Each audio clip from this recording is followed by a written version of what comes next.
প্রশিক্ষণ আল্লাহ দিলেন, সেটা হচ্ছে তাহাজ্জুদের সালাতের প্রশিক্ষণ। কিসের? রব্বুল আলামিন বললেন, ইয়া আইয়ুহাল মুযাম্মিলু কুমিল লাইলা ইল্লা কলিলা। ও নবী, রাত্রি বেলায় দাঁড়ান, পুরো রাত ব্যাপী তাহাজ্জুদ পড়েন। নিসফাহু, রাতের অর্ধেক সময় তাহাজ্জুদ পড়েন। আও ইনকুস মিনহু কলিলা, অথবা তার চেয়েও কিছু কম পড়েন।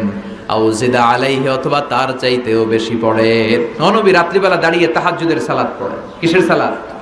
তাহলে বিশ্বনবীকে মিশনে সফল হওয়ার জন্য সর্বপ্রথম যে ডিরেকশন আল্লাহ দিলেন সেটা হচ্ছে তাহাজ্জুদের ডিরেকশন। কিসের? তাহাজ্জুদ পড়েননি আপনারা? পড়েন? হ্যাঁ হুজুর, ফজর নামাজই তো পড়ি না। কি পড়ি না? তাহাজ্জুদ তো তাদের যারা ফজর পড়ে, যারা ফজরই পড়েন, ওরা আবার কি তাহাজ্জুদ? কথা বলেন। এই তাহাজ্জুদের সালাত আদায় করলে সম্মান বাড়িয়ে দেয় কে? ঘুমের